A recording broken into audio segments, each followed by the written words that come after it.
Welcome aboard the Sun Princess. Today, we're setting sail from Barcelona to Rome, with incredible stops in Gibraltar, Marseille, Genoa, and La Spezia. And join me as we explore each port. Our first stop is Gibraltar, a tiny British territory with a big personality. We docked early in the morning and got out of the ship as soon as we could. The walk through the terminal was fairly easy. There was no need to go through customs, even though the territory is not part of the Schengen area.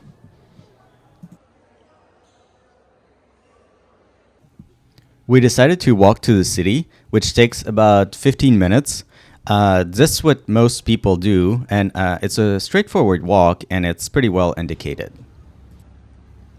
Fun fact about Gibraltar, like you can see, cars drive on the right side of the road, just like in mainland Europe, and not on the left side like in the rest of the UK.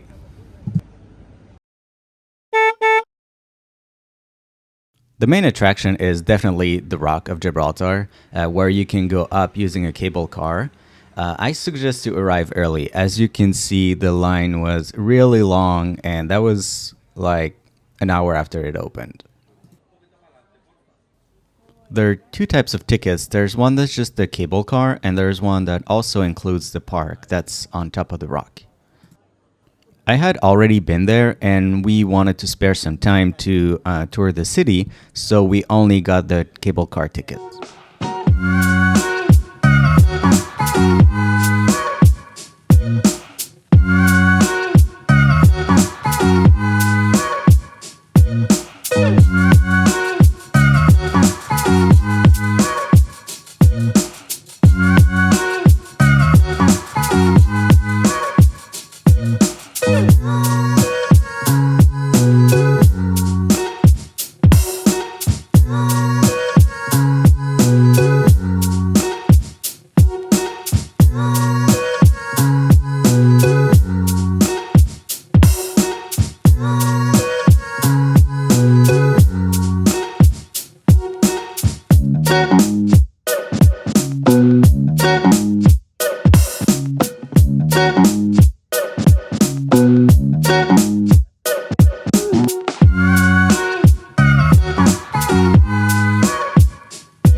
Apart from the amazing view, the other thing to see up there are the monkeys.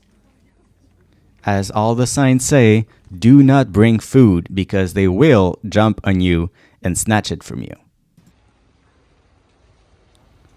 Our next stop after the rock was the Botanical Garden, which is right there when you exit. It's a nice and relaxing space, and it's a perfect place if you want to take a break from the crowds.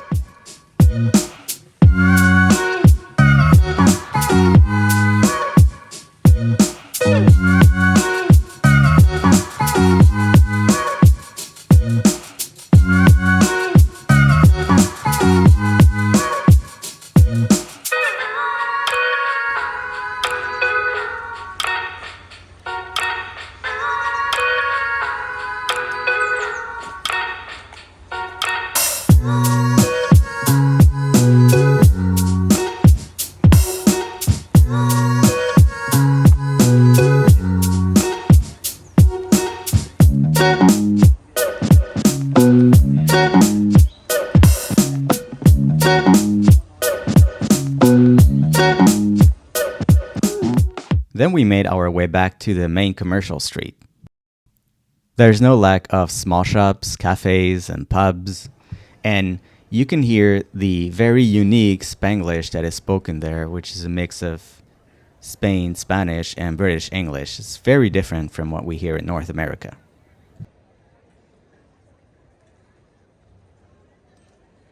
Another really special thing to see is the airport runway that runs directly through the main street. In fact, they have to close the street with security guards every time a plane lands or takes off, and we were so lucky to see one. On the way back, we were welcomed with water and towels. After a 15-minute walk in the sun, it was really appreciated.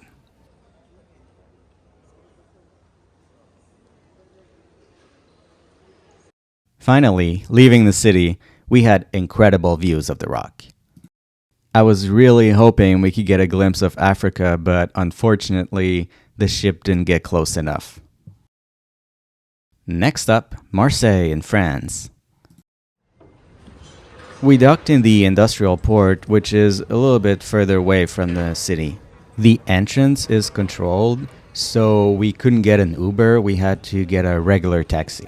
The ride to the old port was about 15 minutes long, but at that time, the old port was mostly closed to cars, so we had to walk the last, let's say, 5 minutes to get to the main area.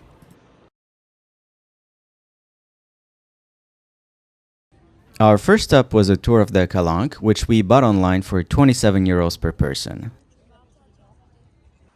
Calanques are little coves on the Mediterranean coast. The national park is not available by car, so hiking and sailing are your two only options.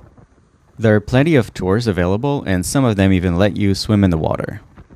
We went for a regular tour of an hour and a half, so we could have more time to explore the city after.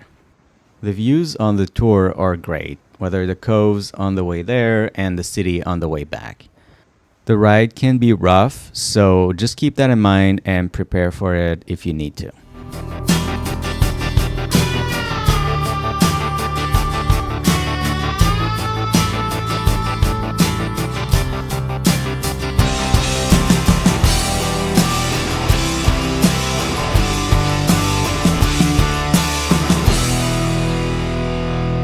After the tour, we just wandered around the main area of town.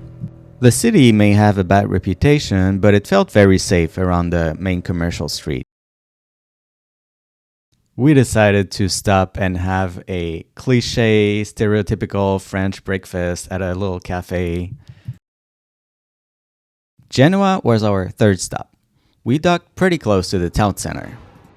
The city is really an underrated treasure, and I'm so glad that we decided to stay and explore it. The walk through the terminal building is kind of long, but once you're out, you're relatively close to the city core.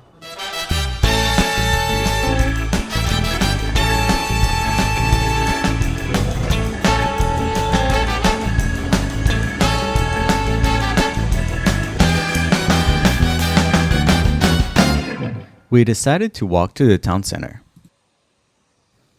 It took us about 15 minutes to walk to the core, but if you prefer, there are also public transportation options available. It was really hot that day, but the tall buildings and narrow streets offered an easy way to get a break from the sun. The city's architecture was truly impressive. Every corner has a Roman statue, a grand church, or a hidden piazza. The city was the capital of the Republic of Genoa, and you can definitely tell it was one of the main places to be during the Renaissance.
Another unique thing about the city is that's where Christopher Columbus was from, and you can visit the house where he grew up.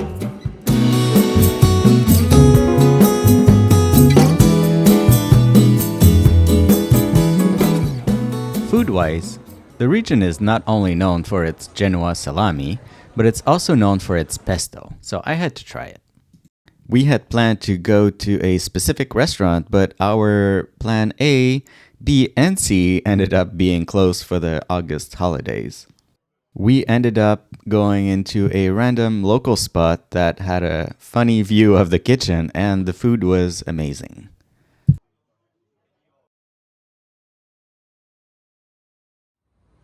Since it was getting really hot, we decided to stop at the Maritime Museum on the way back.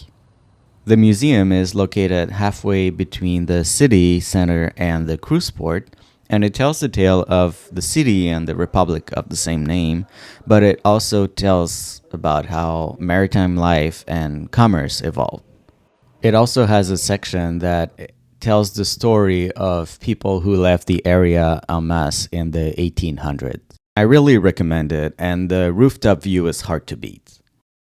Speaking of views, leaving the port at sunset was really impressive, and I'm glad I didn't miss it.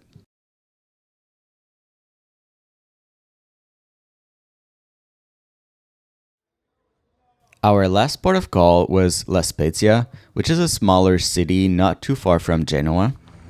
So a lot of the tours offered here were quite similar to what was offered in the previous town, like going to Florence or Pisa and Cinque Terre. We decided to take the train and check out one of Cinque Terre's stops. We chose to walk to the train station, and even though the walk was pretty, I would not do it again. It was all but straightforward and flat. As we expected, the train station was packed. Train is really the main way to get in and out of the 5 villages that make up Cinque Terre, and they are really pretty. It look like they're on a postcard or something, but they are crowded. The train experience was chaotic. Everybody was all over the station, and trains were being canceled. We had trouble knowing if the train we stepped on was even covered with our ticket, and we spent at least half an hour waiting in the air-conditioned, thank God, train at the station until the train number changed and turned out to be what we had initially booked. The train ride itself is mostly tunnels, but if you don't blink, you might see a few pretty scenes. Some people want to visit all 5 villages one by one, but we preferred spending the day at just one of them, Monterosso al Mare. We reserved beach chairs online and spent a few hours there. The total cost was 42 euros for 2 people. We then just wandered around town and explored it for a little while. It's separated in 2 parts by a tunnel, and the other side has a few more things to do. We sat down for lunch and had a focaccia.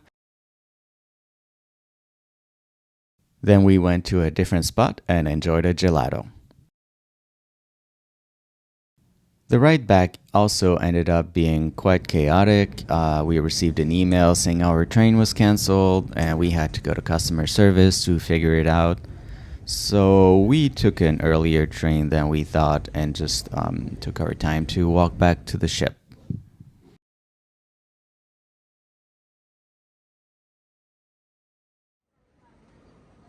Our journey ended in Civitavecchia. Getting off the ship was super easy. We chose not to check our luggage and just walked off the ship.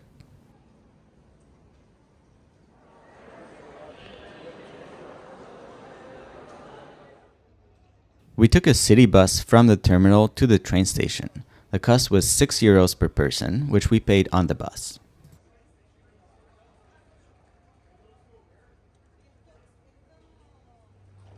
From there, we took a high-speed train we had booked in advance that took us directly to Rome in less than an hour. I hope you enjoyed my video. Don't forget to like and subscribe. You can also watch my main review of the Sun Princess if you haven't done so yet.